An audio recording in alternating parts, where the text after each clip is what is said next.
Hi everyone, welcome to Essy Cooks. In this video, we're going to be making a vegan creamy Cajun Orzo with some crispy vegan chicken on top. This is the perfect weekend meal. So we're going to start with 4 breaded vegan chicken cutlets, and I'm going to put a tablespoon of Cajun seasoning on there. So basically, I'm just coating both sides with a little bit of Cajun seasoning. If you don't want to use a meat substitute, you can totally just bread your own tofu and put Cajun seasoning on it, which is delicious as well.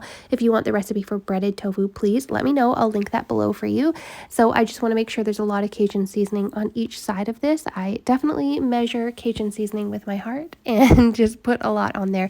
I'm going to cook those chicken cutlets according to the package instructions and start dicing up 1 small yellow onion and 1 large red bell pepper. If your bell pepper is small, just use 2.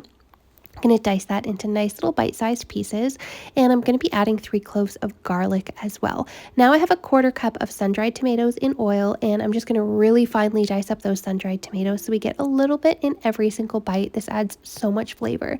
Now in a Dutch oven or a pot, I'm going to add 1 to 2 tablespoons of oil. I'm using the sun-dried tomato oil because it's so good, but extra virgin olive oil works too.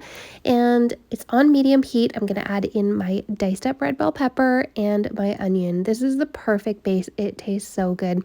So I'm going to cook that for about 3 to 4 minutes until we're seeing that it's nice and translucent on those onions and we're just smelling those delicious flavors. Now I'm going to add in my 3 cloves of garlic from earlier. I'm just mincing those up so that, again, nice tiny bites. We get a little bit of flavor in every single bite. I'm going to add that in, cook that down for about 1 minute, the garlic, just until it gets nice and fragrant as well. And just make sure nothing is sticking to the pan. If you need to reduce the heat a little bit, you can go ahead and do that. And now we're going to add in our seasonings. So 1 to 2 tablespoons of Cajun seasoning. Again, I'm just measuring this with my heart. I'm just dumping it in. I don't think you can have too much, right? I don't know. You let me know. And then a teaspoon of smoked paprika. Once again, I didn't measure it properly, but the smoked paprika adds such a good flavor to any vegan savory dish, I think. You want to stir constantly with these spices. You don't want them to burn. So keep stirring, stirring, stirring. Make sure they're not sticking to the bottom of the pot, but toasting them helps to release the delicious flavors. And we're going to be doing actually the same thing with our orzo. I added the sun-dried tomatoes in there too, so it adds like a little bit of extra oil, helps prevent some of the sticking. Now I'm going to add 1.5 cups of dry orzo. I'm going to add that directly in, toast that for around 30 seconds just to, make it extra delicious. Now I'm going to be ready with my coconut cream. I have 1 cup of coconut cream. You could use cashew cream. You could even use soy milk. It doesn't really matter.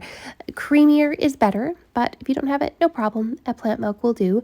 And then 2 cups of vegetable broth. Don't mind those chunks. I used the vegetable broth concentrate and I just didn't really mix it, but it will mix together here in the pot.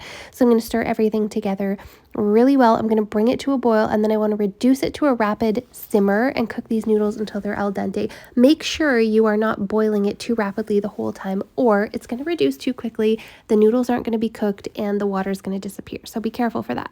It's going to take about 10 minutes to cook that. Then I'm going to add a large handful of spinach. I just had some frozen spinach from the freezer I had to use up, so I threw that in, chopped it up. That only takes about 1 minute to wilt down the spinach, to cook that down.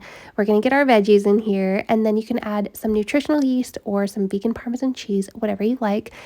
I would start with 1 tablespoon if you're not used to the flavor, because it is a pretty strong flavor, but I love it. So I added a bunch in there. I stirred it in. You could top this with fresh grated vegan Parmesan cheese if you like. Look at that. So creamy, so delicious, so flavorful. Check that out. You do want to taste it. Make sure it's cooked al dente. Make sure it's cooked all the way through. And then we're going to add a squeeze of fresh lemon juice and salt and pepper to taste. Stir that in, and now we can start plating it up. So my vegan chicken cutlets probably took around 20 minutes to cook, split them halfway. So they are ready now. I'm going to cut those into nice little slices. You can cut them up however you like. Just make sure you don't burn your hands. That's why I've got the tongs here. Actually, that's my husband's hand. He has the tongs and he's cutting this up for us. And just cut those into nice little strips, and we're going to place it on top of the creamy orzo. Like I said, you could make this with tofu as well, which I have done. Breaded tofu is so delicious to top on any pasta just to get in your protein. And oh my goodness, this, like I said, was the perfect weekend meal. It was so packed full of flavor. I actually can't wait to make this one again and to share it with other people. So I hope you love this video. If you like it, make sure you hit that like and subscribe button below.